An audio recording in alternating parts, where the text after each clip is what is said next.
Isinusulong po sa Kamara ang pagtataas nga po ng taunang tax-free income ceiling sa 350,000 piso mula sa kasalukuyan pong 250,000 piso. Ito nga po'y bunsod ng kautusan ni Pangulong Marcos Jr. na itaas po ang income tax exemption sa kanya pong nagdaang SONA. Layon po ng panukalang ito na lakihan ang maiuwing sahod na mas maraming Pilipino bilang tugon pa rin sa humihinang purchasing power sa gitna po ng pagtaas sa presyo po ng mga pangunahing bilihin. Inaasahan pong makakatulong daw ito sa ating ekonomiya.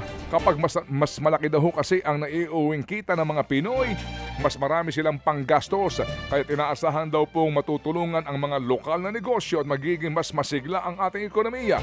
Sa pagtansya nga po ng Finance Department, nasa 1.2 milyong pang manggagawa ang makapag-uuwi ng karagdagang 15,000 kada taon sakali pong ito'y maipatupad. Samantala, sisimula na po ng Kamara sa Martes ang pagtalakay po sa panukalang magtataas sa income tax exemption ceiling sa 350 piso. Ayon po kay House Committee on Ways and Means Chairman at Marikina 2nd District Representative Miro Kimbo.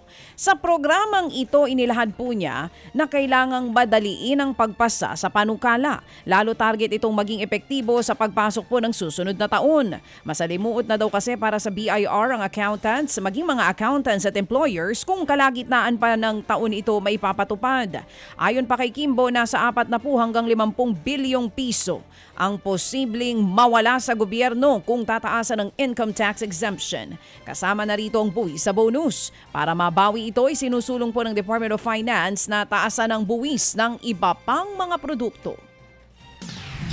Ang balak ng gobyerno is patawan yung health-related na mga activities katulad ng tabako, katulad ng mga pag-a-adjust sa sugar-sweetened beverages o yung mga inumin na nagkakos ng diabetes lalo sa kabataan. Meron din po pagdating sa expensive automobiles, yung mga mamahaling sakyan lagpas po ng 8 milyon, tataasan po rito ang buwis.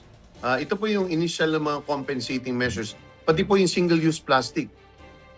Yan nga po ang tinig ni Marikina Representative Miro Kimbo, ang chairman po ng Committee on House Ways and Means. Committee po ng House, Kamara de Representante. Samantala po naman kasabay niyan ay isinusulong rin ang tax relief sa Senado. Nag-a-impose si Senador Tito Soto ng hiwalay na panukala para nga itaas sa 350,000 piso ang tax-free income ceiling.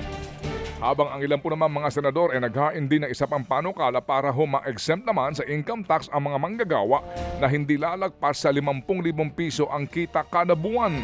Lumalabas na layon niyang itaas ang income tax exemption ceiling sa 600,000 piso o halos doble ng hinihiling po na ceiling ni Pangulong Marcos.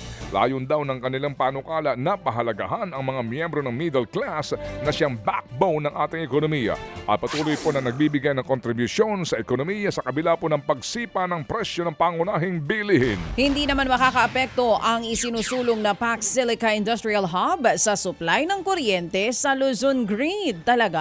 Yan po ang sinabi ni Energy Secretary Sharon Garin. Anya, may iba namang paraan para mapatakbo ang Pax Silica nang hindi nakakaapekto sa supply ng kuryente ng mga komunidad at negosyo. Ayon kay Garin, maaaring magpatayo ng planta o sariling power source na seserbisyo lamang sa Pax Silica. Maglalatag daw ang Department of Energy ng Department Circular para malaman kung ano-ano ang pupwedeng magawa para sa kuryente na kakailanganin ng pasilidad. Tiniyak din po ni Garin na protektado ang mga Pilipino mula sa energy demand sa Pax Silica. Ang daling sabihin, Hindi, ito lang pong atin dito nga, wala pa po tayo nakikitang plano o paglalatag. Pero magpipirmahan na. Hindi. Nag-a-approve na sila. Yun na nga. At saka ang pirmahan daw sa November. Hindi ba? Hindi ba si Bingkang hindi nasagot yung tanong mo tungkol doon sa toxic waste? Wala pa ho nakikitang plano. Ano ba ang gagawin nila dyan? Ano ba ang mga sausapin ng tubig, kuryente, etc. Pero approve na ho ng gobyerno.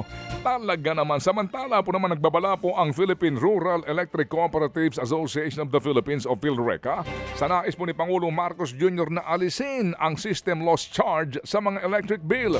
Ayon nga po sa PhilReca, bahagi po ng operating cost ng mga kooperatiba ang system loss charges na kasama nga po sa sinisingil sa mga consumers. Babala ng grupo, posible malugi daw ang mga kooperatiba kung ito'y aalisin ng hindi nakakatanggap ng subsidiya mula sa gobyerno. Panawagan po ng PhilReca, kanila pong susuportahan ang naturang panukalang alisin ng system loss charge sa electric bill kung gobyerno na ang sasalo sa naturang gastusin ng mga kooperatiba. Mga kapatid, patuloy po kayong tumutok sa 105.9 True FM para sa totoong balita, impormasyon, music and entertainment. Mag-subscribe sa aming YouTube channel at podcast at sundan nyo kami sa Facebook, Instagram, X at TikTok sa True Network PH. Bisitahin din po ang aming official website, truefm.ph. At panoorin din kami sa True TV Signal, Channel 19. Kami po ang 105.9 True FM. Laging true sa'yo, kapatid.